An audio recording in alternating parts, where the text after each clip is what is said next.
Hello friends, आप सभी का स्वागत है आपके अपने YouTube channel steno study with Deepak Kumar में, जहां प्रतिदिन आपको मिलती हैं 40 शब्द प्रति मिनट, 60 शब्द प्रति मिनट, 80 शब्द प्रति मिनट और 100 शब्द प्रति मिनट हिंदी डिक्टेशन बिल्कुल फ्री।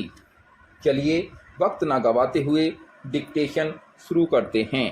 डिक्टेशन शुरू होगी 5 सेकंड बाद।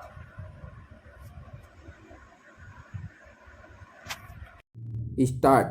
जहाँ तक भारतीय उद्योगों की मौजूदा क्षमता की बात है, यह एक वास्तविकता है कि भारतीय उद्योग अंतर्राष्ट्रीय प्रतिस्पर्धा में खरे नहीं उतर पा रहे हैं। सरकार को आर्थिक सुधारों की दिशा में आगे बढ़ते समय इस बात के लिए विशेष प्रयत्न करने होंगे कि भारतीय उद्योग अंतर्राष्ट्रीय प्रतिस्पर्धा में खरे उतर सकें। इस संदर्भ में भारत के उद्योगपतियों को भी अपने दृष्टिकोण में परिवर्तन लाना होगा, क्योंकि 21वीं सदी बिल्कुल निकट है।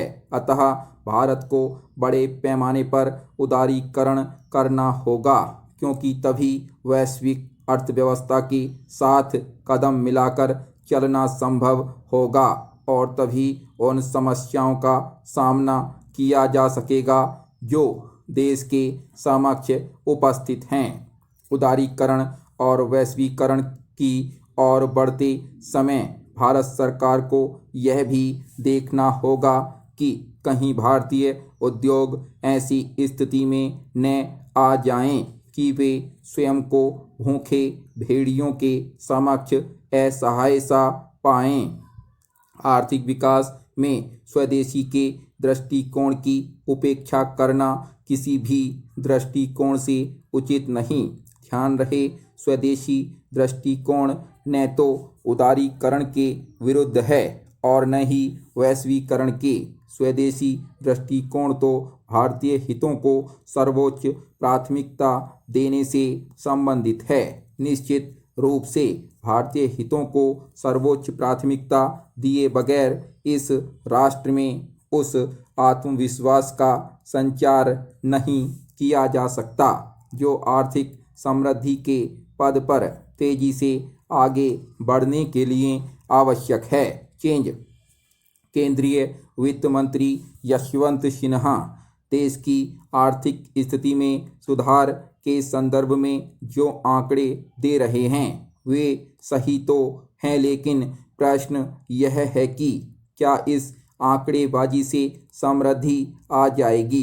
क्या यह सच नहीं है कि भारत सरकार को केवल कर्जों के सहारे ही चलाया जा रहा है? यदि देश की कोई आर्थिक स्थिति सुधर रही है तो फिर कर्जों के सहारे अर्थव्यवस्था चलाने का क्या औचित्य? यह दुर्भाग्यपूर्ण है कि समस्या के इस पक्ष पर गंभीरता से चर्चा नहीं हो रही है।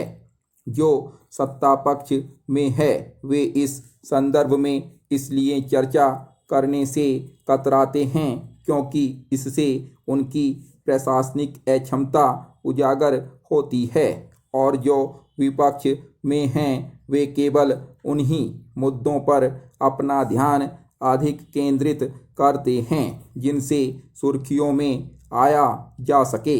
यद्यपि एक लंबे अरसे से कहा जा रहा है कि सरकार अपने खर्च घटाएगी, लेकिन ऐसा नहीं हो पा रहा है।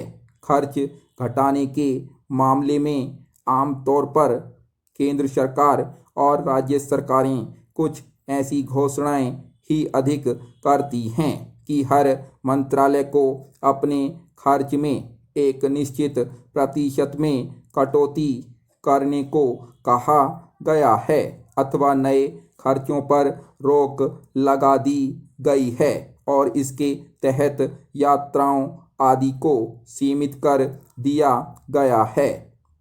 प्रश्न यह है कि क्या इन घोषणाओं पर वास्तव में अमल हो पाता है?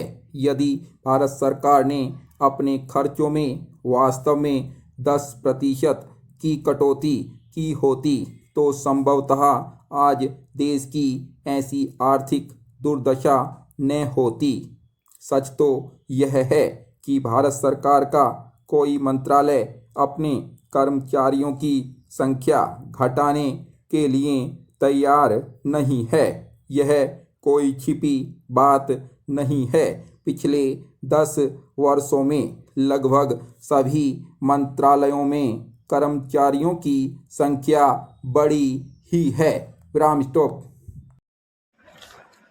यदि आपको वीडियो पसंद आए तो वीडियो को लाइक करें, अपने दोस्तों को अधिक से अधिक वीडियो को शेयर करें और प्रतिदिन हिंदी डिक्टेशन लिखने के लिए चैनल को सब्सक्राइब अवश्य करें। धन्यवाद।